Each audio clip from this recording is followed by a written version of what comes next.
مساء الخير، كل سنة وانتم طيبين، وأهلا بيكم النهاردة في لايف في برنامج المنتور. كمان النهاردة معانا غير الأعضاء، معانا بعض الضيوف. طبعا الناس زي ما هي عارفة بقى فكرة الراندوم شات، إن إحنا بتبقى مش منظمة، وطبعا اللي بيقدر يحضر يحضر، واللي مش هيقدر طبعا مفيش مشكلة خالص. لأن في بعض الضيوف ساعات بيجي يعتذروا لي، يقولوا لي إحنا مش هنقدر نحضر والكلام ده كله. فبنقول ان الحاجات الاوبشنال دايما، واللي بتبقى قبليها بكام يوم او حتى بكام ساعه، دي دايما اوبشنال. هي عايزه حظ بقى. تمام، فاللي موجود يقدر يحضر. طبعا الحاجات دي برضو هنتكلم عليها، هتبقى على النولج بيز وكده. انا مش عارف الصوت بس على الفيسبوك كويس ولا لا. خلينا اتاكد وارجع لكم.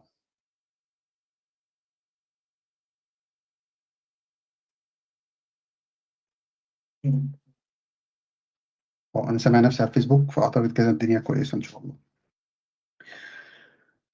طيب.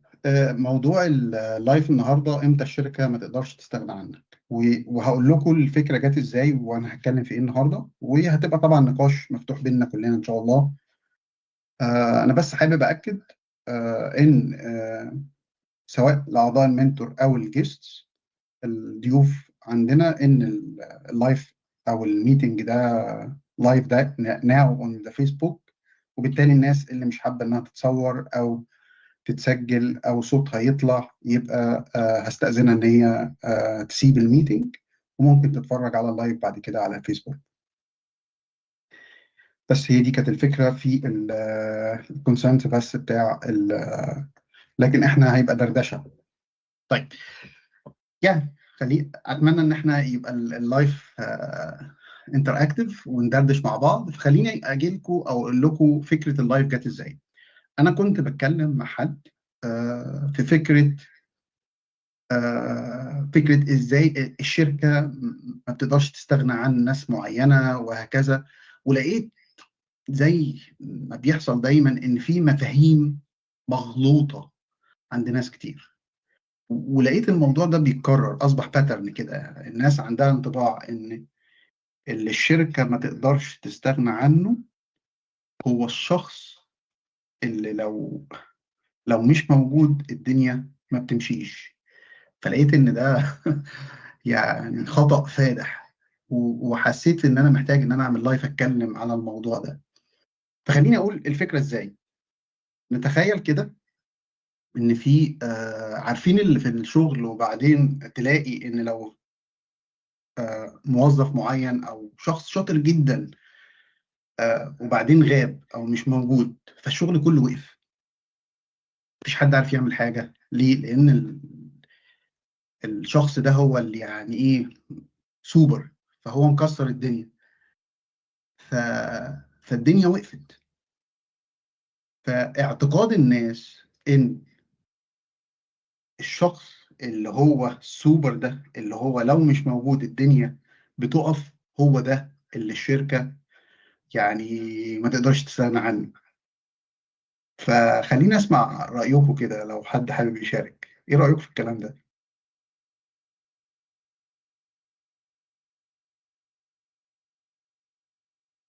هو انا مش متفق يا باشمهندس. ازي حضرتك الاول؟ كل سنه وحضرتك طيب.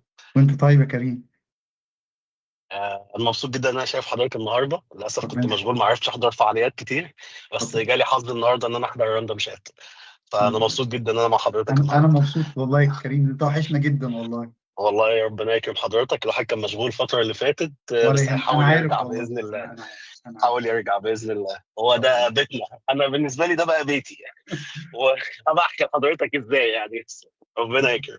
ان شاء الله. عشان ما ناخدش من وقت الناس، انا شايف ان بما ان اللي اتعلمته من حضرتك قبل كده، لو هي فكره ان الشخص اللي بيغيب، الشركه ما بتمشيش من غيره. هو اصلا ده اكتر شخص احنا هو ده محتاج يحصل له ريبليسمنت، لان هو ما عملش اصلا اللي مطلوب منه. يعني هو مطلوب اصلا دايما يحضر بديل ويعمل ديليجيشن، فلا الديليجيشن اتعمل، وبالتالي ما حصلش اصلا. لا الديليجيشن اتعمل مع التيم اللي موجود، وبالاضافه الناحيه الثانيه ما حصلش، ما جهزش اصلا كوادر تمسك مكانه. واللي اتعلمنا دايما من محمد مشرف وتعلمنا من حضرتك ان هو ازاي كان بيفتخر ان هو لما قدر ياخد اجازه 3 شهور قدر التيم يمشي زي الشعره بالمسطره. طب هم ازاي الناس اصلا ادوا له 3 شهور اجازه والدنيا مشيت والتيم ماشي؟ ودي مش شركه صغيره، انا مش فاكر كانت انهي واحده فيهم، هو ما شاء الله على طول في شركات كبيره. ف بما ان اللي سمعناه من حضراتكم ده يدل ان هو ده فشل، ده اكتر شخص محتاج يريبليس.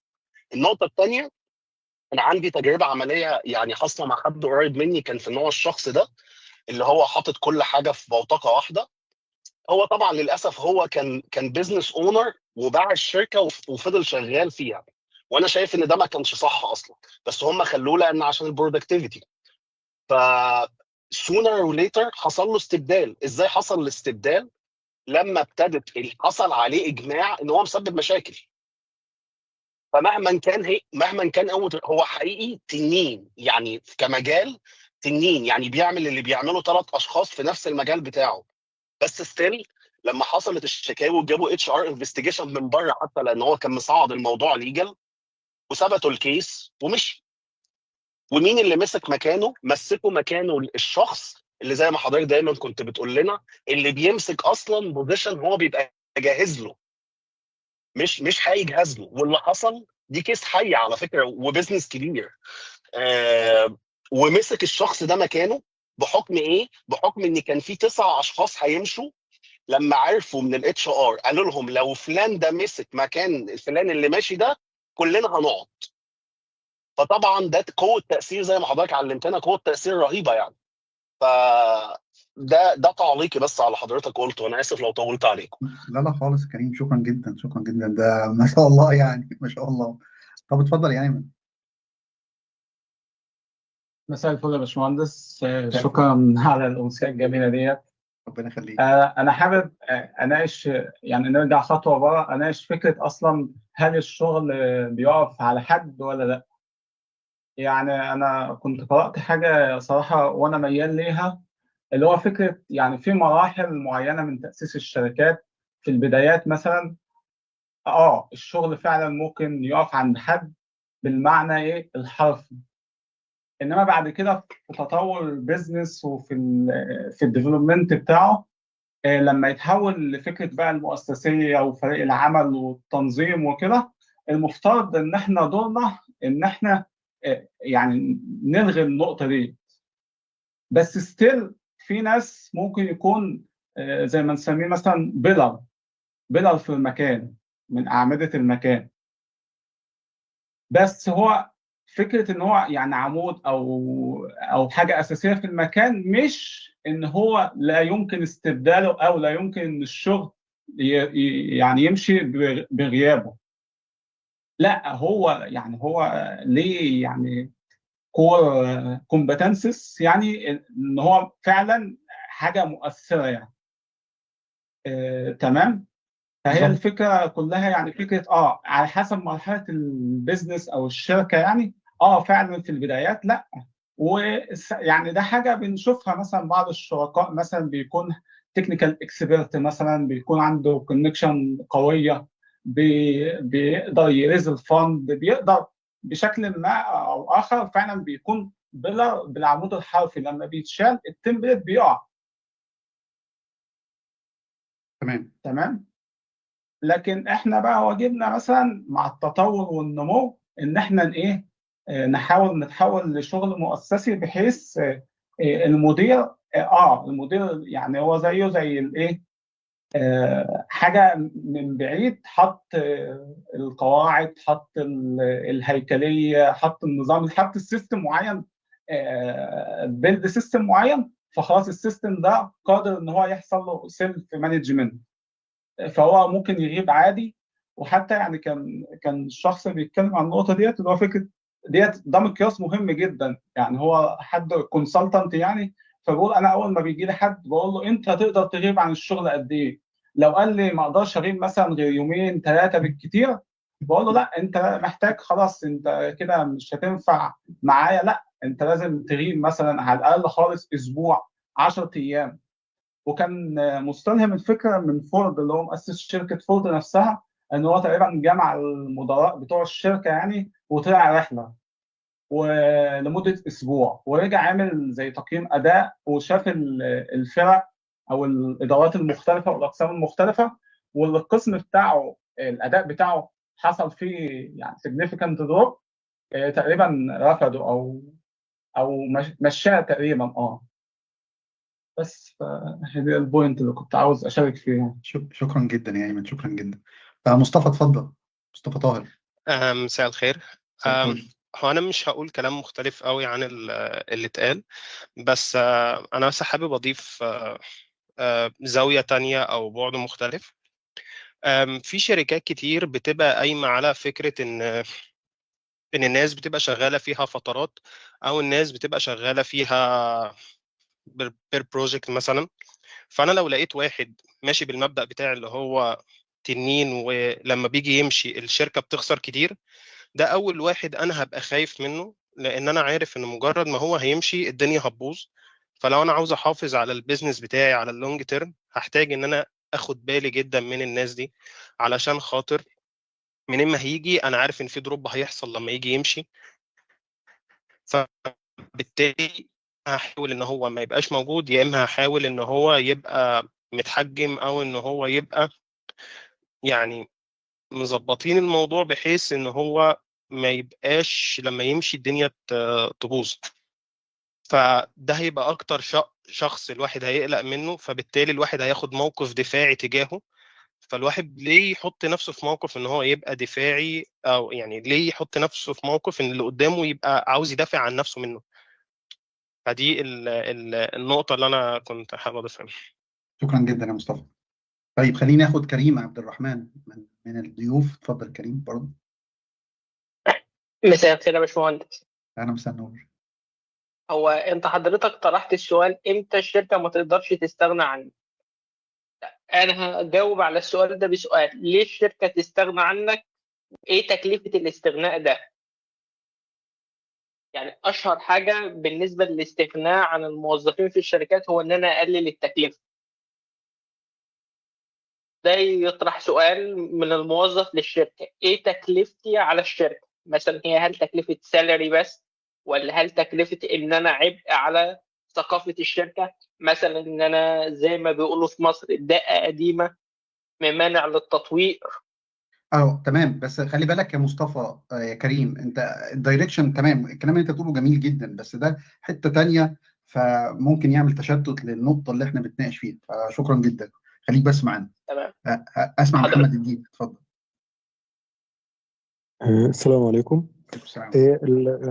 يعني الشباب اتكلموا في نقطة إن يكون في شخص تنين تمام. بيقوم بأكتر من دور. هي الفكرة إنك أنت ما تسيبش إن الأدوار كلها تنحصر مع شخص أو في بوزيشن واحد. لا، لما يكون الدنيا يعني متقسمة وفي شير، والكنولوجي كلها عند الناس كلها، يبقى وكله يقدر يشتغل في كل، يعني بتكلم بس بخصوصا بالنسبة لحتة البروجرامينج أو الحاجات ديت، ان يكون كله في ايده في كل البيزنس. مش يبقى في فلان هو اللي عنده البيزنس ده بس، او ده البيزنس ده عنده فلان. ان الحاجه تكون، وطبعا لما بيكون في بروسيس تكون موجوده، فبيده يخلي يكون البيزنس مر على الأشخاص.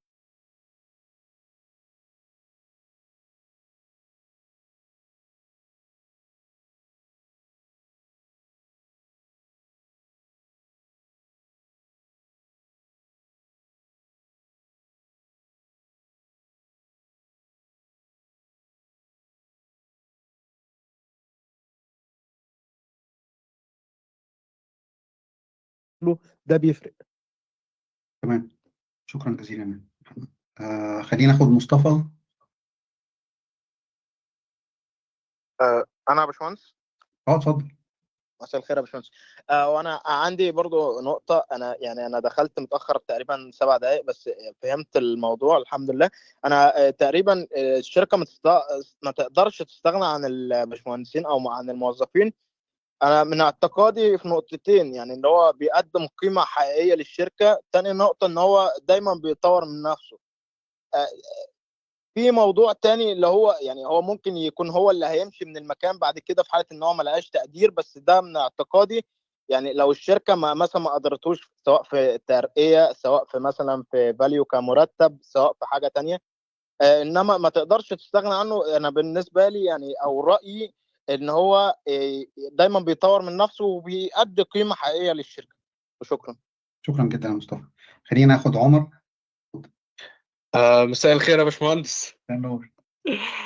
دلوقتي يعني احنا ممكن نفهم من كل الخبرات اللي اتقالت دي والكلام اللي اتقال ان الشخص فعلا الشركة اللي ما تقدرش تستغنى عنه هو المعلم اللي بيبني شخصية الناس، اللي هو لا انا هعلمه ازاي يتصرف هنا وده يتصرف هنا وده يتصرف هنا، مش اللي هو بيقوم الشغل كله لوحده، بحيث اللي هو انا مش موجود فلا انا مدرب تحت ايدي تيم جامد ومتعلم كويس جدا فيقدر يقوم بالشغل.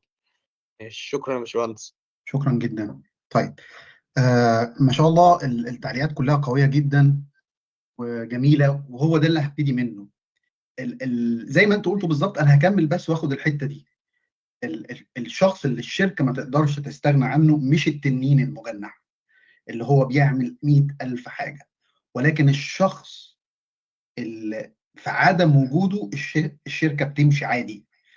هيجي واحد يقول الله امال ليه مش هيستغنى عنه؟ اقول لك ليه.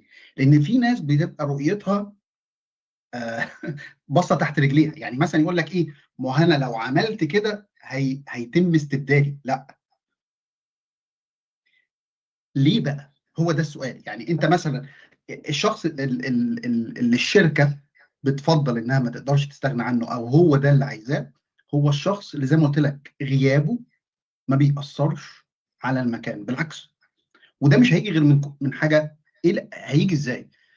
تخيل ان هو تنين وبيعمل كل ده، بس everything is documented, has work flow, has a specific input. كل حاجه معروفه بتروح ازاي وبتيجي منين وبتتعمل ازاي. فمجرد ان هو غاب مفيش حاجه هتتاثر، لانه معروف. مفيش حاجه هو بيعملها هي مش معروف بتتعمل ازاي، ولا الخطوات بتاعتها، ولا هو مش عامل لها دوكيومنتس وعامل لها ورك فلو وعامل لها شيرنج ازاي تتعمل. طبعا دي من ضمن الحاجات الاساسيه، وبالتالي مفيش مشكله خالص انه يبقى مش موجود، لان كل الخطوات اللي هو بيعملها فيري ويل دوكيومنتد. الورك فلو كله معروف من اوله لاخره. فهو وهو ده اللي انا كنت بتكلم عليه، ان في بعض الناس بتتخيل طب انا لو عملت كده طب ما الشركه، لان انا ممكن يمشوني في اي وقت. لا، لان قوتك الحقيقيه في ان انت بقيت قدرت تعمل كده. هتقول لي طب ما هتخليني ليه؟ يبقى انت كنت باصص انا الشركه مش هتستغنى عني عشان هم عايزيني، لان هم مش هيعرفوا يدوروا شركه من غيري. لا، الشركه مش هتستغنى عنك عشان انت تقدر تزود اللي انت عملته. بصوا بقى اعرفوا الفرق. You can build more. فهمنا الفكره؟ You can build more of what has been built. فانا مش عايز استغنى عنك لان انا عايز المزيد من اللي انت عملته ده، مش عشان لو انت مشيت الشركه مش هتشتغل. لا، احنا مش هنعرف نكبر اللي انت عملته ده اكبر. احنا كنا بنعمل 2 سيرفيس عايزين نقدم 3 سيرفيس 4 سيرفيس، كنا بنعمل 5 عايزينهم 10 وعايزينهم 20. وده البرسبكتيف اللي هو ايه، اللي هو التويست الدرامي اللي الناس مش متخيلاه. يعني كل ما كان في اعتماديه في وجودك على ان الشغل يمشي ولا لا، انت اكتر واحد المفروض الشركه تمشيك مهما كنت تنين. ولو الشركه معتمده على تنين بيعمل 100,000 حاجه، وزي ما قلت لكم الكلام ده هو بس اللي بيعرف يعمله ومفيش حد بيعرف. اولا الموظف ده مش كويس. مش كويس ليه؟ لانه المايند سيت بتاعته ما قدرش ان هو يخلق ان هو يبقى ريبليسبل. اللي هو ما هو عشان تبقى indispensable لازم تبقى ريبليسبل في اللي انت بتعمله في الحته دي. لكن البيلدينج بقى فانت بيلدينج مور. فمهما كنت تنين، لو انت النو هاو بتاعتك دي لو مش شيرد ويل دوكيومنتد بحيث ان انت لو مشيت او بكره الصبح لو مشيت مفيش اي حاجه تتاثر، دي قوتك الحقيقيه من اول موظف لحد مانجر. يعني لو الموظف كده يبقى ده موظف فعلا فعلا فاليبل جدا للشركه. ولو مانجر نفس الحكايه، المفروض المانجر يبقى بيأسس الموضوع ده، انه المانجر نفسه لو مشي، طب هم يخلوه ليه في الشغل لو هو مشي والشغل ماشي تاني؟ لان وهو ده اللي ما بيفهموش الناس زي ما قلت لكم لان الشغل بيبقى عايز دايما يبيلد اكتر. لو احنا بندخل 10 مليون عايزينهم 30، ولو بندخل 30 عايزينهم 100. فهي حاله مستمره من الزياده والبناء المستمر، مش ان انت بتسد خانات. ده لو مشي الدنيا هتقف، ده لو مشي مش هنعرف نبيلد مور، مش هنعرف نعلي، لو مشي مش هنعرف نشغل. فلو انت مشيت الدنيا مش هتشتغل، يبقى انت سيء واللي بيديرك سيء والانفايرمنت مش مظبوطه. لكن لو انت مشيت ومش هتبقى مؤثر، انه مش هيعرفوا يبيلد مور اللي انت عملته، مش هيعرفوا يعلوا. هم دلوقتي بنوا 5 ادوار، عايزين يطلعوا بالسادس والسابع وبتاع، مش هيعرفوا. ليه؟ لان انت، وبالتالي انت مهم للبناء القادم وليس للرننج والفيلير. فهمتوا الفرق؟ وده فرق السماء من الارض. عشان كده بقول، وشفت اكتر من برسبكتيف ان الناس متخيله ان قوتها بسبب اللي هي عارفاه في الشغل، وان انا عارف دي بتيجي منين ودي بتيجي منين. دي مش قوتك، دي مش قوتك ابدا، بالعكس دي اضعف حاجه عندك. ف وبالتالي في ناس، يعني خلي بالك ان انت تبقى عامل نفسك يعني ريبليسبل، دي حاجه قويه جدا. فانت اصلا عشان تعملها انت محتاج مجهود خرافي. يعني انت قوي وفي نفس الوقت قدرت ان انت تحقق ان كل حاجه بقت دوكيومنتد، ورك فلو، كل الكلام ده كله. فقوتك في قدرتك على البناء وليس في الرننج. لو انت مشيت الشركه هتقف. لا، الشركه مش هتقدر تواصل البناء بنفس الشكل. لكن لو انت مشيت الشغل هيمشي زي الفل. في الحاله دي انت الشركه هتتمسك بيك لانها عايزه تبني اكتر.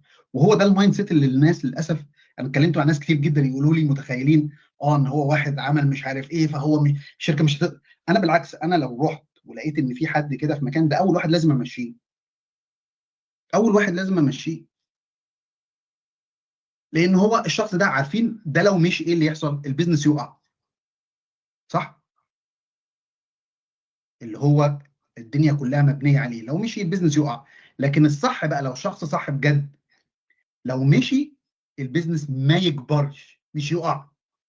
عرفنا الفرق بين الاثنين؟ سواء اي سي انديفيدوال كونتريبيوتور او سواء مانجر. يعني ايه الفرق ما بين الاي سي؟ انه على مستوى الموظف لو مشي الشغل بتاعه ده ما يتاثرش. المانجر بقى على مستوى الايه؟ الديبارتمنت والفريق كله، لو مشي النهارده الشغل ما يتاثرش خالص، لكن ما نعرفش نعلي ونزود امكانيات. لكن لو انت مشيت النهارده كموظف او كمانجر والدنيا ضربت، يبقى انت في البوزيشن بتاعك ضايع. مهما كنت انت تنين، زي ما قلت لك هي الفكره في كده. طيب خلينا نسمع الديب. اتفضل يا ديب.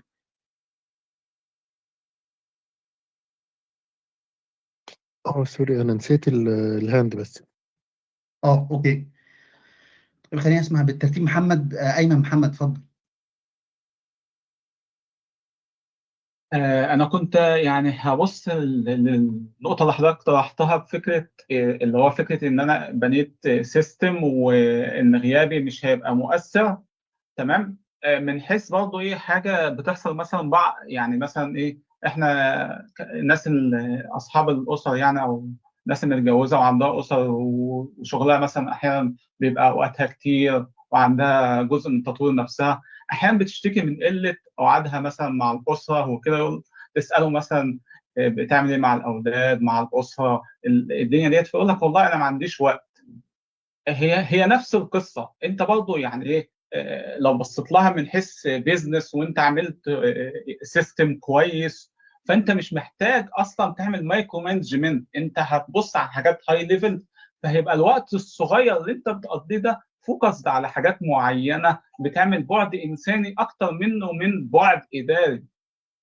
فهي مايند بالظبط. سيت زي ما حضرتك قلت. واسمح لي، مش بس بعد انساني، انت بعد بنائي. تمام. فاهم قصدي؟ يعني هو في الاخر عشان كده، يعني اسمح لي، ما هو انت مش بتعمل كده عشان تستريح، لان احنا قلنا ما فيش راحه. تمام؟ تمام. يعني احنا مش بنقول ان هو ده اللي هيريحك، لا، احنا كده كده بص، هو كده كده الضغط، هو الوقت، هو الفكره كلها. صحيح. الفكره كلها في اداره الكلام ده. يعني اديك مثال، دايما بقول ايه اللي ثابت؟ الوقت، تمام، والمجهود. صح. لو انت تخيلت ان انت بتعمل كده عشان مجهودك يقل او لا، ولا لا، الضغط هو الوقت هو كل حاجه هي. امال ايه اللي بيفرق؟ الاوتبوت، الدليفري، البرودكتيفيتي، الكواليتي، هو ده اللي بيفرق. الله، طب انا عايز استريح، ده انت عندك مشكله تانية في اداره يور ورك لايف تايم، الورك لايف بالانس، عندك مشكله في اداره اولوياتك، عندك دي حاجه تانية. فهمت صحيح. قصدي؟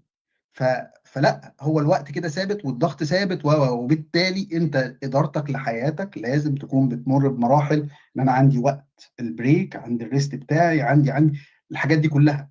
فلو انت متخيل ان ده هيريحك، لا، ده مش هيريحك، ملوش علاقه. يعني اللي عايز اقوله ايه، سواء انت بتنتج 1000 او بتنتج 2، يعني بتنتج المينيمم الاثنين او بتنتج 1000، من وجهه نظري المجهود والوقت هو اللي بيفرق في القدره على الانتاج، صحيح. الفعاليه اللي هي الافشنسي والافكتفنس، هي دي الفكره. لكن ده مش هيريحك ولا هيقلل مجهودك ولا هيعمل، هو ولكن بيزود صح. الفاليو بتاعتك وبيزود قدرتك على الانتاج. طب انا لو انا حاسس بقى بضغط ومش عارف ايه، ده موضوع تاني، انت محتاج تدير الضغط بتاعك، وده ليه موضوع تاني. عشان كده ممكن تبقى ناس انتاجيتها قليله وبتعاني من الضغط، وناس انتاجيتها كبيره جدا ومش بتعاني من الضغط، فده موضوع تاني. فهمت قصدي؟ دايمنشن تاني خالص. صحيح. صحيح. شكرا جدا. خلينا ناخد الاعصر. اتفضل يا اعصر. السلام عليكم، ازيك يا باشمهندس؟ عليكم السلام ورحمه الله وبركاته. اهلا. كل سنة وحضرتك طيب. وانت طيب، بالصحه والسلامه. أنا عايز بس أعلق على حاجة. يعني هل ده ممكن يتطبق على حسب، يعني حتى لو البيزنس كور مش سيرفيس كاي تي أو حاجة، يعني حتى لو شركة عادية وأنت مثلا جوه ديبارتمنت معينة بيخدم على الكور بتاع الانفايرومنت دي، هل ده ممكن يتطبق عليه؟ يعني الفكرة بتاعت اللي أنت عايز تعلم اللي حواليك عشان مثلا ما يعني ايه تبقى الدنيا ماشيه لو انت مشيت او كده، هل ده ممكن يتطبق على حاجه البيزنس بتاعها مش الكور بتاعه اي تي سيرفيسز؟ وهل دي في يعني في بيئه مش مثاليه ممكن يتطبق؟ والله بص، انا مش شايف ان هي لازم تبقى اي تي سيرفيس في اي حاجه. هي في الفكره كلها، انت في اي جهه انت المفروض، بقول لك، بتعمل شويه حاجات. لو انت مش موجود والحاجات دي الدنيا وقفت وتعطلت ف... فايا كان بقى كانت ايه، يعني حتى لو محل بقاله عارف انت. فانا شايفها في اي انفايرمنت. بالنسبه بقى لحته، حتى لو الانفايرمنت مش مثاليه، بص، انا من وجهه نظري انت ليك قدرتك انت. يعني انا بتحكم في الحاجات اللي انا اقدر اغيرها. الحاجات اللي بره نطاق تغييري لا تخصني. تمام. ف... مم. فهو ده دايما اللي بفكر فيه. يعني مش عايز برضو الحته دي، مش عايز اقول لك ان البيئه ممكن تفرق، بس هي الفكره كلها انت ليك اللي يخصك انت بتعمل اللي عليك، بتعمل اللي شايفه صح، بتعمل الحاجه المظبوطه. خلاص. بس ولو انت مش حاسس ان في تقدير، خلاص ده موضوع تاني، انت ما يبقى ده مش المكان بتاعك. لكن عشان كده انا ضد مبدأ اللي هو بتاعت الناس اللي اشتغل على قد فلوسهم. لا، انت اشتغل على قد ما تقدر انت تعمل وتفاوض. ما حسيتش ان انت متقدر، يبقى هم بمنتهى البساطة وبمنتهى الهدوء. تمام. تمام. بس. شكرا. لا. آه طيب، اي حد تاني حابب؟ مصطفى اتفضل، شايفك عايز رفع ايدك. باشمهندس، كنت حابب اضيف نقطه برضو. شفت يعني باشمهندس مشرف ذكرها، كان في فيديو عن الاداره بيقول ان اكتر مدير شاطر تقنيا او تكنيكال شاطر، يعني هو يعني اشطر واحد تكنيكال في الفريق، هو ده بيبقى مدير فاشل. لان مش معنى ان ابقى اشطر واحد تكنيكال يبقى شرط ان انا ابقى مدير. وممكن يبقى اشطر واحد تكنيكال بس مش شرط تبقى مدير. يعني ممكن مثلا يبقى قبل المدير يعني فيما فهمت من الفيديو ان ده معناه ان المدير لو غاب التيم مش هيمشي، لان هو معنى ان هو اشطر واحد تكنيكال في الفريق، ان هو فعلا مدير فاشل، لان هو لو هو مش موجود في الموقف ده الشغل هيقف. فدي حبيت اضيفها لحضرتك. شكرا جدا. هو مشرف هنا كان يقصد نقطة تانية، إن دايما الشخص المدير الشاطر بيحاول يعين ناس أجمد منه تكنيكال. ليه؟ لأنه في الآخر اللي يهمه الدليفري، مش يهمه إن هو يبقى أجمد واحد. لا، هو جموديته مش في إن هو أجمد من ده فلان، لا، جموديته إنه بيعرف يدليفر، بيعرف يمشي الفريق. أنا دايما بعتبر إن الفريق عبارة عن كيان واحد منسجم، فهو قدرته على إنه يمشي الناس دي مع بعض. تمام، انا هي فاهم. فكرة. انا تمام، متفاهم. خلاص يا مصطفى، انا مش تمام، شكرا جدا. طيب، حد تاني حابب يعلق او كده؟ طيب، انا اعتقد ان هو ده كانت المغزى، بس اللي هو خليني ارافع الفكره، ان الشخص اللي هو زي ما بنقول اللي ليه تأثير في المكان، مش اللي هو لو مشي الدنيا بتقف لان هو اللي شايل الدنيا كلها. بالعكس، الشخص اللي لو مشي، تمام، خلي بالك، ما انت ممكن يبقى في شخص موجود وما بيعملش اي حاجه ليها لازمه، فبالتالي لو مشي مش هتحصل حاجه، بس عشان هو ملوش لازمه يعني. لا، الفكره كلها ان انت راجل تنين وبتعمل 100,000 حاجه، بس في نفس الوقت الحاجات اللي بتعملها دي معموله بشكل ان انت تقدر تمشي، وكل الكلام ده يمشي بدونك. فدي قوتك الحقيقيه، وده معناه ان الشركه هتبقى عايزه تتمسك بيك عشان تقدر تبيلد مور اوف وات يو has been built already. هي دي القصه. وده بقول لكم يعكس مفهوم تاني، اللي هو الناس بقى اللي ايه، لا انا مش هقول الحته دي عشان لو قلت الحته دي الناس هتعرف مش عارف ايه. بالعكس، ده قوتك في ان انت مش بس تقول ده قوتك في ان انت تويل دوكيومنت الكلام ده كله يعني. وده اللي بيخلي المايند سيت مختلفه تماما لما بتبقى في انفايرمنت او انت بتفكر كده. الموضوع بيبقى مختلف تماما. خلاص، الشخص اللي بقى اللي فاكر ان هو عارف دي وعارف دي وعارف دي وهو اللي معاه.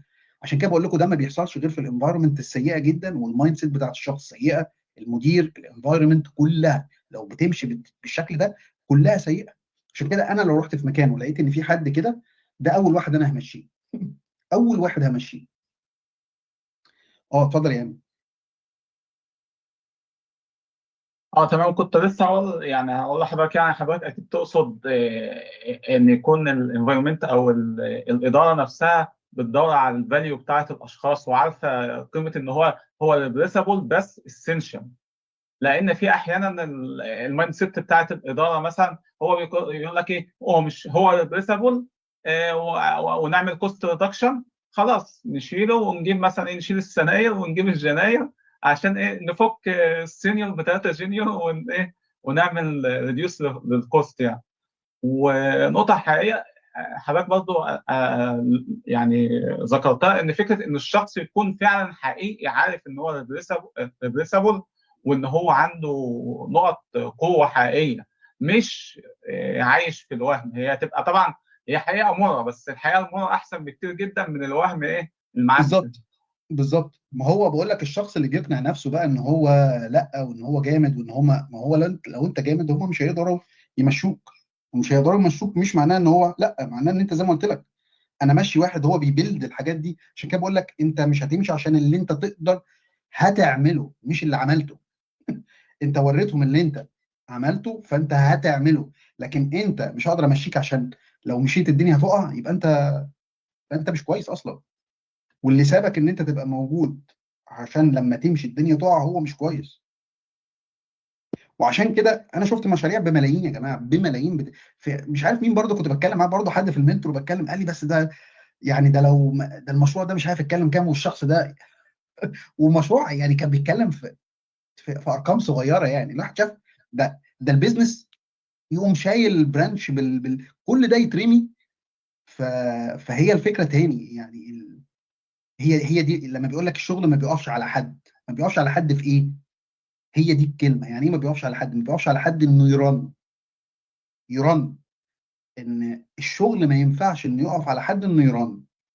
لو الشغل عشان يقف على حد، يبقى المؤسسه والشخص ده فيها مشكله. ومن الشغل بقى مين اللي ما يقفش على حد في البناء؟ الناس دي هي اللي بتعرف تبني وتكبر السيستم. فهم لو مشيوا الدنيا بتمشي، بس ما تكبرش اكتر من كده. فهمنا الفرق بين الاثنين؟ فانت لو مشيت الدنيا وقعت، يبقى انت زي ما قلت لك انت عندك مشكله اصلا، مايند سيت انت عندك فيها مشكله. وعلى فكره اي حد لو مشي الدنيا وقعت، اعرف ان انت امكانياتك اقل بكتير من شخص لو مشي الدنيا ما تقعش. يعني تنين ومشي الدنيا وقعت، غير تنين لو مشي الدنيا ماشيه زي ما هي. انت تاخد مين؟ انا لو بهاير،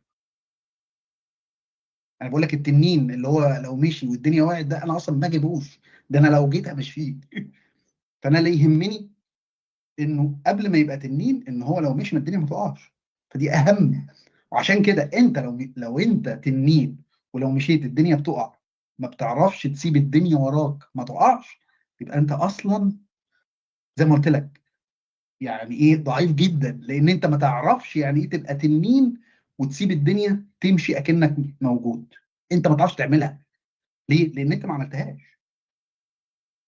فالمتخيل انه يقدر يعملها، لا، ده الموضوع محتاج مجهود تاني خالص غير اللي انت تعرفه، دايمنشن تاني خالص. فهمتوا الفكره؟ دي بتفضل. يعني زي ما حضرتك بتقول، يعني التأثير هيكون على الكواليتي. يعني الشغل مش بيقف على حد، ولكن الكواليتي بتفرق، الديفلوبمنت بيفرق، التطوير، يعني الاستمرارية في الاستمرارية في التطوير. يعني مش الكواليتي، لا، البيلدينج زي ما قلت، الانكريمنت، الانكريمنت، وبرضه الكوميوليتيف. خلي بالك انا بتكلم على الكوميوليتيف. الاكوميليتيف برضه الكواليتي. ايوه، يعني الكواليتي في الكوميوليتيف، لكن الكواليتي في الحاجه الموجوده دلوقتي اوريدي موجوده خلاص. اللي موجود خلاص اوكي موجود، ولكن فيما بعد في انفست جديد، في ديفلوبمنت حاجه جديده، ده هيتاثر. ما هو بقول لك مش هيعرف يبيلد مور اوف وات زي ديد. بس فعشان كده انت بالنسبه له الامل في ان انا اعرف اكبر. فعشان كده هو لو مش عايز يكبر، مش عشان كده انت لازم تبقى موجود في مكان بيسموه جروينج، بيكبر، عايز يكبر، عايز يتطور. عشان كده لو انت واقف في مكان مش عايز يتطور دي تبقى مشكله. والتطوير بيعتمد على الخبره، على خبره الناس في المكان. بالظبط. فهو عايز زي ما قلت لك، عايز يتطور، عايز يبقى احسن، عايز يزود البرودكتيفيتي، عايز يقلل الكوست. على فكره هو دايما تقليل الكوست هي فكره اليوتيلايزيشن يا جماعه. يعني دايما بشوفها فكره يوتيلايزيشن. اي بيزنس في الدنيا عايز يزود الفلوس وعايز يقلل الكوست، دايما كده. يعني عارف. وعلى فكره الاتجاهين دول، يعني انا البيزنس الناجح اللي هو بيعرف يعمل الاثنين، بيعرف يقلل الكوست وبيزود الانتاج. ازاي؟ انه بينفست في الكواليتي. انا ممكن اعين 10 واطلع قد كده، ممكن اعين 2 واطلع قد كده. فهي الفكره كلها ان الحاجه بتروح invest in the right person, in the right skill, in the right كل حاجه. فهي الفكره كلها في الاختيار والديسيجن الصحيح في الانفستمنت. فهي العمليه زي ما نقول ايه، خلينا نقول كده يوتيلايزيشن او حكمه في مش استهلاك. خلينا اقول استهلاك، لا، خلينا نقول في مش استنفاذ. خلينا اقول في كونسيومنج الريسورسز بتاعتك. انت عايز الوقت والفلوس اللي انت بتدفعها دايما يكون الار او اي بتاعهم اعلى ما يكون. فدايما هدفك تزود الفلوس وتقلل الكوست. عشان كده انا بقول انت ممكن تقول لي لو في واحد ممكن مش عارف ايه، طب ما هيمشوه مش عارف ايه. طبعا انا لو في عندي حد في البيزنس ممكن امشيه، لانه هقلل الكوست طبعا. ده شيء بديهي على فكره. ده بيزنس ما فيهوش. يعني انت النهارده موجود عشان انت ليك فاليو. فلو الفاليو دي ما طلعتش يبقى انت مالكش لازمه في الوجود. ف... فهي دي الفكره كلها. المؤسسات بتنجح لما بتعرف تقلل الكوست وتزود الانتاج. تمام. بس هي دي بقى الحكمه. فكل ما كانت الاداره شاطره تعرف تعمل على قد ما تقدر، يعني عارفين. بس طيب عمر اتفضل. انا شايف ان المجهود اللي يتبذل في ان الانسان يوصل ان هو الشخص اللي الشركه ما تقدرش تسيبه، يعني هو مش مجهود تكنيكال ولا حتى مجهود ان هو يعلمهم، لا هو المجهود نفسي اللي هو يكسر حته الايجو اللي جواه، اللي هو لا ان هو يوصل لمستوى انا مش عايز الناس تحتاجني، اللي هو مش عايز ابان ان انا اجمد واحد ولا الشغل كله ماشي عليا. يعني ده المجهود اللي فعلا اللي لازم يشتغل عليه، ده اكبر مجهود يشتغل عليه. بالظبط. بس هي كلمه حتى مش عايز الناس تحس انها محتاجاني، لا هي الفكره كلها تاني، انت بتقدر تبل. عشان كده بقول لك لو الشخص المايند سيت بتاعته ونفسيته وكل حاجه مش متظبطه ولا هيفهم الكلام ده. كل الناس زي ما قلت لك، انا اتكلمت مع ناس كتير جدا دايما شايفين ان كل ما انت الحاجات اللي انت بتعملها معقده وانت مش عارف ايه، فانت كده بقى مكانك. بالعكس، انت لو انت كده واتشلت والدنيا هتقع، بقول لك ده معناه ان انت مش كويس. انت مش كويس مش معناه شخص وحش، لا، انت دماغك مش مظبوطه، المهارات بتاعتك قليله.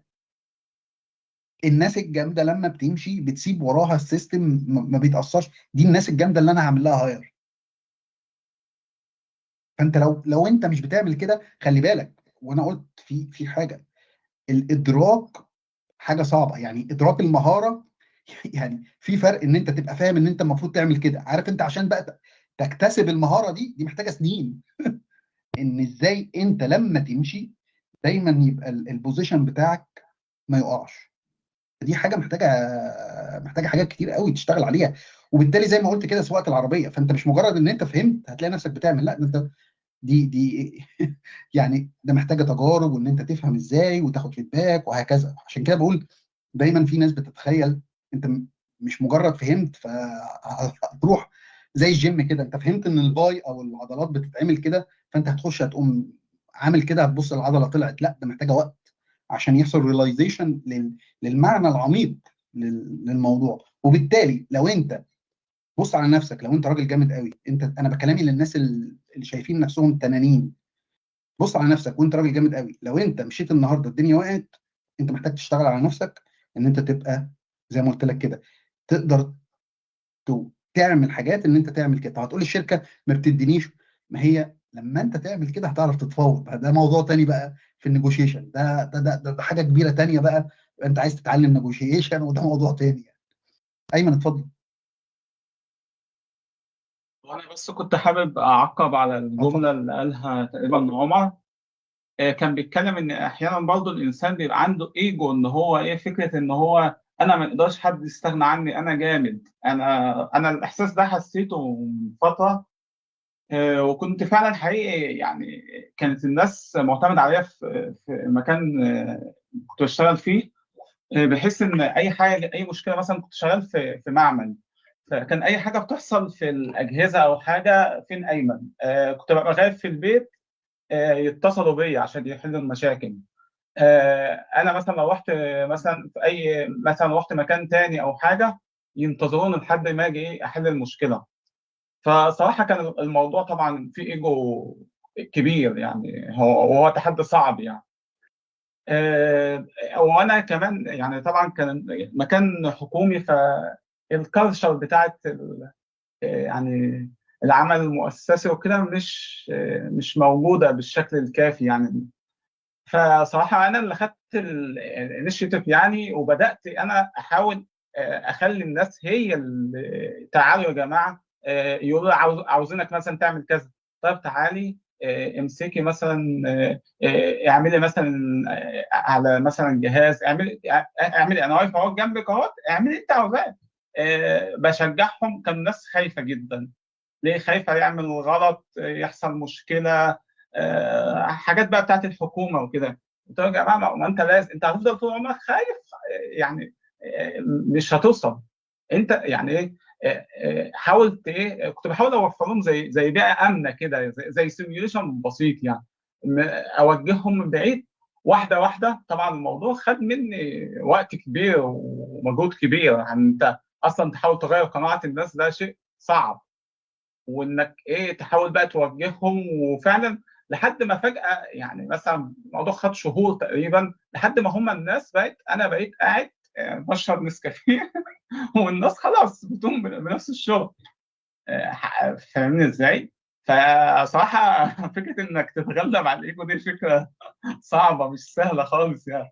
واللي عايز اقوله يا ايمن، اللي عايز اكد عليه ان ده في مصلحتك يعني اللي عايز اكد عليه ان التغلب هنا هيبقى في مصلحتك، لان انت بتاد فاليو للي انت بتعمله جوه المكان. فهمت قصدي؟ فانت بتنكريمنت، ده انت مش بتنكريمنت، ده باكسبوننشال الفاليو بتاعتك.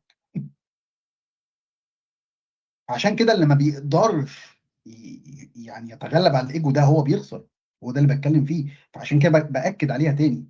ف... وتخيل بقى انت لو انت مثلا باني نولج بيز كل حاجه، لو حصل كذا اعمل كذا، فالناس تخش تقرا تعمل الكلام ده كله، خلاص ما بقاش فيه. فلا، ده ايمن كده، ده هو اللي نقدر نزود الكلام. فانت بقيت بيلر بقى بجد. بيلر ليه؟ زي ما قلت لك، مش عشان لو انت مشيت الدنيا هتقع، لا، عشان احنا عايزين نزود البيزنس بتاعنا، عايزين نكسب اكتر، عايزين نطور اكتر، عايزين الشركه تكسب فلوس اكتر. فهتبقى موجوده عشان كده، مش عشان لو انت مشيت الدنيا هتقع، لا، عشان لو انت مشيت احنا مش هنعرف نكبر اكتر ونبيلد مور انكريمنت. تمام. عشان كده دايما، وده من زمان يعني، ده من زمان من الشخص دايما، اللي هي فكره ايه، دايما اقول اكتر واحد بيشير، اكتر واحد بيتاكد ان الحاجه موجوده. عشان كده قلت دي محتاجه اكسترا ايفورت، اكسترا سكيلز. تمام. بس طيب انا مش عايز ان احنا صحيح. اتفضل. هو كلام حضرتك مظبوط. فكره ان انت لازم يعني هتبذل مجهود جامد. بس الفكره كمان يعني من واقع تجربتي يعني ان انت اصلا يعني تحاول يعني تعمل روت كوز اناليسيس. الناس ليه اصلا مثلا مش بتحاول تعمل كده؟ هل مثلا الناس مثلا خايفه؟ الناس مثلا شايفه ان حد بيشيل المسؤوليه؟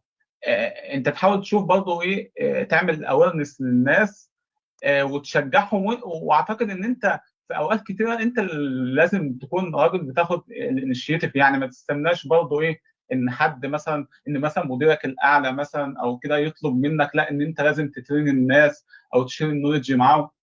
اعتقد ان انت لازم تكسر بالظبط. تتغلب على وعشان كده يا الايجو ايمن ده. هي ده اللي بتكلم فيه. انا قلت دايما الشخص اللي بيبان انه بتاع مصلحته، تمام، اللي هو الاناني اللي عنده ايجو، هو في الحقيقه، اسمحوا لي دايما بقول كده، هو شخص غبي مش بيعرف يفكر في مصلحته. اللي بيعرف يفكر في مصلحته كويس هو اللي بيكسب اكتر. صح. ف صح. فعشان انت تبقى بتاع مصلحتك، يعني الدكتور عصام الخواجه كان كتب جمله حلوه قوي. قال لك الايثار والعفو وان انت تصفح عن الناس دي كلها حاجات كويسه ليك انت، فكن انانيا واعملهم. يعني انت اللي بتستفيد. فالشخص اللي مش قادر يفهم مصلحته كويس هو بيخسر اكتر. فعشان كده هو ده اللي بتكلم فيه، ان انت لما بتعمل كده مكسبك بيزيد. فانت لو ما قدرتش تتغلب على الايجو بتاعك او ان انت تعمل كده، خلاص فانت بتخسر. وده اللي انا عايز اكد عليه. عشان كده بقول لك يا ايمن، تخيل انت قعدت مع الناس، طب الناس انا مثلا اروح اعمل ايه؟ لا، الناس كانت بتسالني لو انا مش موجود طب هم مش عارفين كده، هروح اكتب ويل ستراكشر دوكيومنت او على ويكي، على مارك داون الخطوات، لو انت احتجت دي هتلاقيها هنا، لو انت كذا كذا. بقتش الناس اصلا بتعطل. ليه؟ لان كل حاجه ويل دوكيومنتد، موجوده كذا كذا.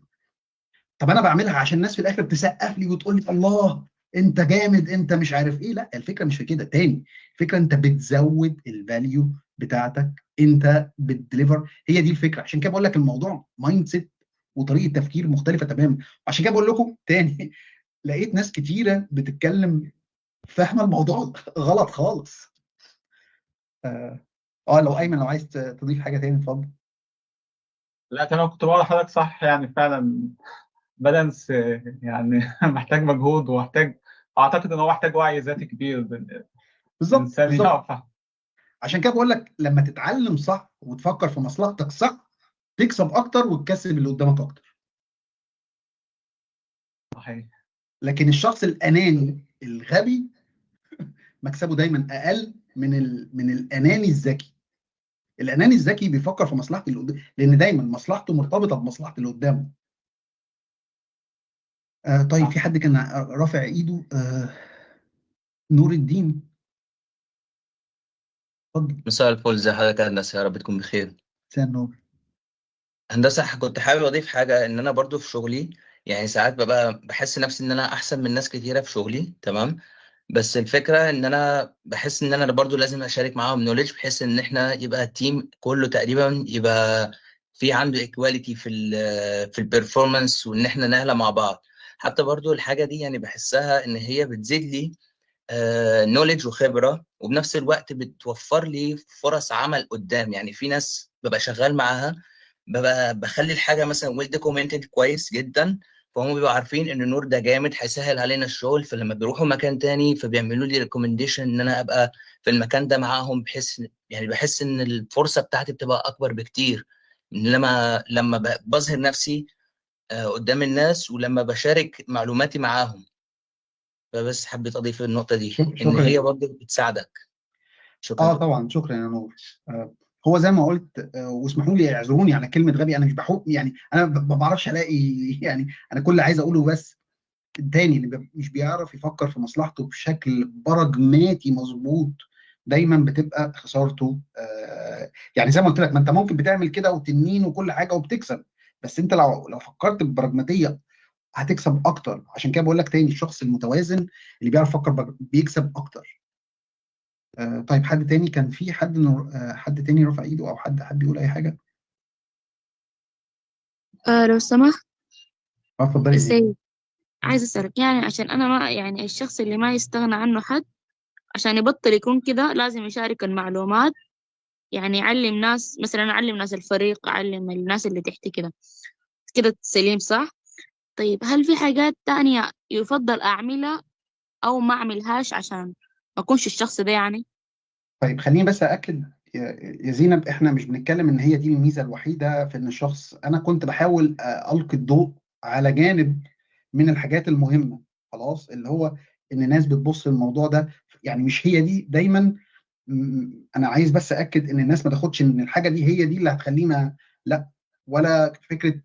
انا باخد جانب معين او نقطة معينة عايز ألقي عليها الضوء، تمام، لكن في جوانب تانية وحاجات مهارات تانية كتيرة جدا وهكذا. تمام. دي اول حاجه.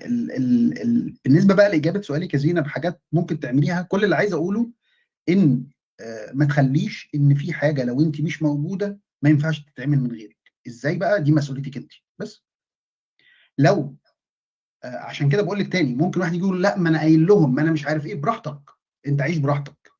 عارف انت، هي بقى قدرتك في ان انت توصل للنتيجه دي. لو انت رميتها ان الناس مش عايزه، يبقى انت تاني عندك مشكله، لان الشخص يا جماعه اللي بيقدر يطور نفسه هو اللي بيتحمل المسؤوليه كامله عن النتيجه اللي بيوصل لها.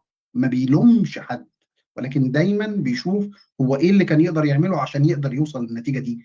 عشان كده قلت فكره being result driven او result oriented. It's all about what you can do. تمام، مش ان انت تقول اصل انا قلت لهم والناس مش عايزه تعرف. لا خلاص، طول ما انت متخيل ان المشكله عند الناس مش هيبقى في ايدك الحل. بس خلاص تمام، الله يخليك. شكرا جزيلا. طيب انا كده خلصت الموضوع، مش عايز اكون بطول. اتفضل يا ايمن. انا كنت بس حابب يعني اتكلم مع حضرتك عن اتفضل. النقطه اللي قلتها، ايه ان انت مثلا ما تلومش الناس. الغلطه دي صراحه كنت بقع فيها يعني من حوالي 3 4 سنين كده. كنت ابتديت يعني زي عمل تطوعي كده يعني، تمام. كنت انا شايل المسؤوليه لوحدي، كنت انا اللي بعمل كل حاجه، كل كبيره وصغيره يعني في الشغل او في العمل ده يعني، او في النشاط ده. بعد كده يعني اول ما ابتديت بقى ان انا اعمل زي تيم او اديليجيت يعني التاسكس للناس. برضه كنت بديليجيت التاسكس ديت، ولكن كنت بقى في فخ اللي هو ايه، الوم الناس. كنت بتصور مثلا ايه، كنت العب مثلا لو سي مثلا ان انا بعمل حاجه مثلا بكفاءه مثلا 90%، عاوز اديليجيت للشخص اللي بيعملها برضه بنفس الكفاءه. ولو ما عملهاش بالكفاءه كنت احيان كتير صراحه يعني كنت بلومه. كنت المفروض تتصرف التصرف الفلاني، التصرف العلاني ده، ليه ما عملتش كده؟ فدي بصراحه يعني كانت مشاكل يعني الواحد ما عرفش قيمتها الا بعد ما ايه، بعد فتره يعني. ان انت لما تديليجيت التاسك انت مثلا ما تبقاش متوقع ان الديليجيشن، ان التاسك اللي انت هتديليجيتها هتبقى بنفس الكفاءه. لا عادي يعني، خليك مرن وخليك لما تديليكيت التاسك انت بتديليكيت، يعني الاثورتي مش بتديليكيت الريسبونسابيلتي، انت ريسبونسبل عن الحاجه، وما تقعدش ترمي شماعتك او تعلق اخطائك على شماعه الاخرين عادي. انت خلاص ده مشكلتك، هو كانت تشويس او ديسيشن انت خدته، انت تتكل الريسبونسابيلتي بتاعته وتتحمل عواقبه، وتبقى يعني بين قوسين كده زي من المصطلح بتاعنا، يعني تبقى راجل وتتحمل نتيجه اختيارك. بالظبط بالظبط، انت المسؤول دايما. فهي الفكره، عشان كده دايما بقول انت لما بتعمل ديليجيت والله اداك 10% 20%، يبقى انت هتكمل ال 80.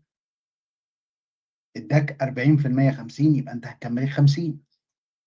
تمام. فعشان كده لو حد مش قادر يطلع لك الليفل ده، يبقى انت محتاج تاب سكيلينج الناس. لكن دي مش، ما ينفعش تيجي تقول للناس عندها مشكله، لا، انت اللي عندك مشكله ان انت مش عارف تاب سكيلز الناس. انت المفروض تعمل لهم ديفلوبمنت بلان عشان تعمل لهم اب سكيل. عشان كده دايما حل المشكله عندك انت. عارف. عشان كده انا قلت للناس قبل كده، كان بنتكلم عن المانجر والسينيور مانجر ومش عارفه ايه، وفي حد برضو الناس مش مستوعبه لسه العمق المعرفي بتاعها. ف... فكان مش عارف، يعني كنا بنتكلم عن موظف ومانجر، وهو لو اتكلم هيقول مثلا ان المانجر هيجي يقول ده فلان الفلاني مش كويس، ان هو مثلا انا ما عملتش البروجكت او كذا بسبب ان في حد من التيم عندي عمل كذا.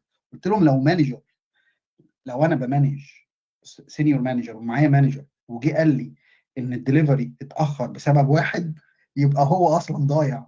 هو بيقول ان هو، لان انت الاكونتبل، المانجر هو الاكونتبل، وبالتالي انت اللي مسؤول تكمل الناقص. فلو ما حدش عمل ديليفر، دي مشكلتك انت، مش مشكله الناس. فتاني يا جماعه، الناس متلخبطه في حاجات كتيره قوي. عشان كده انا قلت تاني في حاجه اسمها خبره تخطي. انت عمرك ما هتفهم المانجر بيفكر ازاي غير لما تكون مانجر فعلا وتتخطى وتبقى راجل ناجح في البوزيشن ده. المهاره الاكتساب والتخطي ما بتجيش غير لما تتخطى وتقعد وتجرب وتفهم والحاجات دي كلها. طيب انا كده خلاص، لو اي حد عنده اي اسئله او حد حابب يقول اي حاجه I'm very welcome يعني.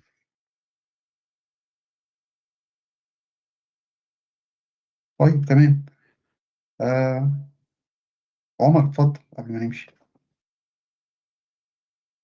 انا عندي سؤال، بس هو ممكن حاجه شخصيه. لا، انا عندي انترفيو اي انجينير بعد العيد، بس بقى ايه اللي عايزيني، ايه بيقولوا لي ايه، بيلمحوا لي بقى اعمل شغل باك اند، اعمل فرونت اند مش عارف ايه. فهل ده طبيعي؟ يعني هل طبيعي ان انا اعمل كل الحاجات دي، وانا تركيزي هيبقى اي بس هل طبيعي ان انا اعمل كل الحاجات دي باك اند وفرونت اند لو الموضوع احتاج؟ الموضوع ليه علاقه بالكالتشر يا عمر، يعني حسب الشركه نفسها هي عايزه ايه، وحسب ف... فدي الفكره يعني. انا هو شخصيا، ستارت اب. اه انا زي ما قلت لك، كل ما الدنيا بتبقى ستارت اب او صغيره، بتبقى الدنيا فيها حاجات كتيره ممكن تعملها، وبرضه حتى في الشركات الكبيره برضه. فهي الفكره، بقول لك حسب انت عايز. دايما اقول الشخص برضه الشاطر ما بيبقاش ليه جوب ريسبونسبيلتيز، يعني عارف، بيبقى بيسد، عارف، جوكر كده، بيعرف يعمل كل حاجه في اي حاجه. هي على قد تاني، على قد مقدرتك برضه يعني. بس انا بالنسبه لي بشتغل في اي حاجه، انا بسد عارف. دي وانا كده كده بعرف اعمل الحاجات دي، يعني الحاجات اوكي ماشي تمام. بس انا بقول لك بشكل عام، الموضوع كله ليه علاقه بالكالتشر وحجم الشركه والفريق. المهم انت في الاخر، بص، الموضوع كله عباره عن ان انت تتلاقى وتتفق على الشكل اللي يريحكم انتوا الاثنين، عارف انت. بس هو اتفاق في الاخر. دي بتفضل. هو كان سؤال أخير. طيب الموظف اللي هو شايف إن مكان ما يقدرش يستغنى عنه، وبيحصل دلع أو حاجة منه، يعني شايف إن هو كده، كيف التعامل بقى هيكون إزاي؟ الموظف اللي هو شايف المكان ما يقدرش يستغنى عنه وفي دلع، ما هو لو في دلع اصلا يبقى ما يبقى يعني الناس اللي هو ما يقدرش يستغنى عنهم هم ما بيتدلعوش اساسا. فهي عكس بعض يعني، ما بتجيش الناس دي بتدلع يعني. لا يعني اللي هو إن هو يعني التعامل بناء على إن المكان مش قادر يستغنى عنه مثلا، أو إن هو كده. ما انا بقول لك الناس البراجماتيه دايما بتفكر في مصلحتها يا محمد، فهم ما فيش دلع وما فيش ان هو بيتعامل كده، هو دايما بيدور على مكسب اكتر، ودايما بيكسب اكتر، يعني فالموضوع كله مش بالشكل ده. يعني انا عارف ان المكان ما بيقدرش يستغنى عني، فاحنا طول الوقت احنا بنعظم مكاسبنا احنا الاثنين كطرفين. عشان كده دايما بسميها علاقه اسمها بارتنرشيب، علاقه شركاء. احنا شركاء، احنا الاثنين بنكسب. عشان كده قلت علاقه الشراكه البارتنرشيب دي، سواء بيرسونال او مع الاصدقاء، مع العلاقات العاطفيه، هي على فكره هي علاقه احتياجات متبادله، وين وين للطرفين، هي. وعلى فكره انا قلت الليدرشيب سكيلز لما بتبقى كويسه، على فكره هتساعدك انت كرب اسره كمان مع زوجتك مع اولادك، لان العمليه قايمه على الانفلونس، هي بس فالناس ما بتبقاش بتدلع، الناس دي ما بتدلعش، هو بيفكر في مصلحته. بس اللي عايز اقوله لك، الموضوع بيبقى كله عباره تاني عن اجريمنت. عشان كده الموضوع كله كوميتمنت واجريمنت. يعني ايه؟ يعني انا عايز اتدلع، انا هتفق مع اللي قدامي ان انا هتدلع، هو راضي وانا راضي. احنا دايما في مساحه، ما هو دي فكره التفاوض اللي هي لسه الناس مش فاهمه يعني ايه النيجوشيشن. عشان كده التفاوض ده بيبقى طول الوقت رايح جاي. المهم تاخد كوميتمنت، انت اجري وانا اجري على الحاجات دي، تمام، بنكمل. ولو في حصل كونفليكت بنعالج الكونفليكت بقى، وده موضوع تاني، فكره الكونفليكت ريزوليوشن. عشان كده ودي برضو مهاره مهمه جدا، ازاي بتعالج الكونفليكت. تمام. فمعظم الناس اللي عندها برضو مشاكل ما بتعرفش تعالج الكونفليكت. تمام. عندها مشاكل كبيره في معالجه الكونفليكت، ودي برضو هبقى اتكلم عليها ان شاء الله في حاجات تانية يعني. ده موضوع كبير اصلا لوحده. تمام. تمام. مصطفى، عايز تقول حاجه اخيره قبل ما نقفل؟ طيب. باشمهندس، كنت حابب اضيف نقطه على سؤال عمر، اللي هو كان يعني عنده انترفيو اي بعد العيد، ويعني الشركه ممكن تطلب منه حاجات في الفرونت اند وكده. حابب اضيف نقطه ان هو في نقطه برضو يعني لو حضرتك تسمح، في نقطه التفاوض، ان هو ما يبقاش ممكن يعمل الحاجات دي بس ما ياخدهاش ان هو العادي بتاعه، لان هو الراجل شغله الطبيعي اي، انما ما ياخدوش مثلا طبيعي ان هو يعمل حاجات في الفرونت اند، حاجات في الباك اند. ولو ما عملش كده يتحسب ان هو مثلا لا انت مش اللي هو مش قد الشغل، ويتحسب ان هو حاجه نيجاتيف ضده. حبيت اضيف النقطه دي بس. دي وجهه نظرك يا مصطفى، انا ضد وجهه النظر دي. انا ضد وجهه النظر دي. تمام. انا في الاخر لو هو الطلب كذا وكذا كذا، انا الموضوع كله قابل للتفاوض، انا بتفاوض على اي حاجه. لكن انا اقول ده مش اللي انت بتقوله ده، ان انت مش عايز تخش في التفاوض اصلا، لا فطبعا دي وجهه نظرك. عشان كده تمام يا مصطفى، انا مش عايز منك رد لو سمحت، انا بس بقول دي وجهه نظرك، تمام، مفيش مشكله. بس انا بقول لك انا بتبع وجهه نظر مختلفه تماما. انا شغال في الشركه، هعمل اللي الشركه محتاجاه، واللي هو في هوصل لاجريمنت بينها. فانا اهم حاجه، لو انت مش حابب تعمل كده اتس اوكي، اهم حاجه تعرف تبقى. عشان كده بقول لما حد يجي يقول لي كده، ده جميل جدا ان هو يكون صادق، هو عارف هو عايز يعمل ايه وما يعملش ايه، مفيش مشكله. بس انا مش ما بتبعش النظريه دي. يعني انا بشوف نفسي باد فاليو بالشكل اللي يسمح بيه المكان واللي انا الاقي نفسي فيه. فلو هم عايزين كده، يعني لو قال لي انا مثلا طب انت تقدر تعمل كذا او كذا، اقول له لا انا اصلا انا جاي كذا، بس ما يبقاش مش عارف ايه الكلام ده ملعبك، لا هو بس ما يبقاش شغلي الاساسي والكلام ده كله كلام كده. يعني انا لو حد قال لي كده مش هاكسبت اساسا. ليه؟ انت موجود هتأدي بقى في الشغل اللي فيه البوزيشن بتاعك بالشكل اللي احنا عايزينه. انا هتبقى رؤيتي كده، انت مش متفق خلاص ما فيش مشكله، لكن هتقعد تقول بس ما يبقاش مش عارف ايه وعارف. ده مش معناه على فكره. حياتي حضرتك يا باشمهندس. ده مش معناه على فكره، بالعكس انا بحب الناس الصريحه جدا. عشان كده انت لازم تبقى فاهم انت داخل على ايه وبتأجريه على ايه. لكن تقعد تحط شروط وتعمل كذا، معنى كده ان انت لا انت عايز ولا مش عايز، فالدنيا مش واضحه جوه دماغك. لا، فلازم تبقى فاهم كويس قوي. لا انا هشتغل كده، لا مش هشتغل، فاهم. لكن بس ما يبقاش مش عارف ايه. طب مين اللي هيقول بقى جوه انها ولا لا؟ هتقعد تدخل نفسك في. انا بالنسبه لي اللي هيدخلني في المتاهات دي هقول له لا شكرا. طيب. بشكركم جدا و لو سمحت، اتفضلي يا زينب. طيب يعني هو ده مش تخصصي، لكن يعني مثلا أنا طلبوا مني حاجة أنا ما بعرف أعملها، ممكن أكلمهم عادي أنا ورايا الحاجة دي، بس بدون ما أكلمهم ده شغلي الأساسي أو مش شغلي الأساسي. أكلمهم عادي أنا ورايا الحاجة دي ما بعرف أعملها أو ما بقدر أعملها ده في عادي. الانترفيو يا زينب ولا جوه الشغل؟ لا، في الانترفيو. في الانترفيو انا بسالك انت دلوقتي لو انا طلبت منك حاجه انت ما بتعرفيش تعمليها ولا ايه كان السؤال؟ ما هو اتكلم يعني انه مثلا متخصص في حاجة كده، في حاجات فرعية بيطلبوها منه غير شغله الاساسي، هيسألوها منه. مش انا فهمت كده صح؟ لا، عشان عشان الدنيا ما تلخبطش يا زينب، عارفه لازم يعني في سؤال في دماغك معين عشان انت ممكن تصيغي السؤال. لا يعني مثلا انا داخلة مثلا عاوز اشتغل ماركتينج، اوكي، مهم. طلبوا مني مثلا تسويق رقمي، وانا اصلا شغلي ماركتينج عادي. ايوه، قالوا لك ايه في الانترفيو شغل يا مستهلك. زينب؟ انا مش فاهم، قالوا لك ايه في الانترفيو؟ طيب سألوني هل بتعرفي تعملي التسويق الرقمي كده اه، يعني. انت بتعرفي؟ لا ما بعرف. هتقول لهم لا ما بعرفش. عادي يعني. طيب اه، إذا مثلا ده اللي في الانترفيو، طيب ده بعد الشغل إذا طلب مني كده أتعلم وأجي ولا كيف؟ ولا أقول لا ما بعرف برضو؟ ده موضوع تاني خالص يا زينب. يعني مثلا اللي هو عشان كده بقول لك انت الحته مش واضحه جوه دماغك. اول حاجه، ليه هو لما اتسالتي على حاجه انت عارفه ولا لا، فانت بتقول الحقيقه، انا عارف بقول عارف، مش عارف بقول مش عارف. طيب هل لو اتطلب منك حاجه انت مش عارفاها هتعملي ايه؟ انت محتاجه بقى تجاوبي بشكل يعكس المايند سيت بتاعتك اللي بتفكر صح. عشان كده انا قلت قبل كده ما ينفعش حد يحفظ اجابات انترفيو، لان انا لما هاخدك جوه الانترفيو انا هسالك عشان اعرف المايند سيت بتاعتك عامله ازاي. فما ينفعش تحفظ. ليه؟ لان انت هيقعد يغربلك كده لحد ما يفهم انت بتفكر ازاي. وحتى زي ما قلت قبل كده، قلتها كذا مره في كذا لايف حتى لو انت حافظ وافترضنا ان انت شاطر قوي، في بروبيشن بيريد، في 3 شهور بروبيشن بيريد هيتحط لك اوبجيكتيف وهتبان، يعني كله هيطلع في الغسيل. فانت لازم تبقى صريح ولازم تبقى امين على كل حاجه، عشان انت تبقى مستريح والشركه تبقى مستريحه.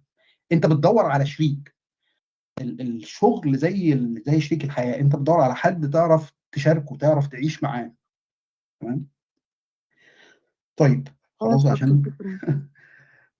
طيب انا بشكركم جدا، واتمنى ان شاء الله تكون يعني اللايف ده، وزي ما اتفقنا بقى الموضوع الراندوم شات ده بيبقى عشوائي جدا، اللي يقدر يحضر اهلا وسهلا. لان في ناس زي ما قلت لكم قبل كده جت قالت لي طب احنا مش هنقدر نحضر، مش يا جماعه، ما اي راندوم شات هو بيبقى عشوائي، فده بس للناس اللي تقدر تحضر. ماشي، شكرا جزيلا، واشوفكم على خير المره الجايه باذن الله. شكرا جزيلا لحضرتك، وكل سنه وحضرتك طيب جميعا. وانتم طيبين بالصحه والسلامه كلكم.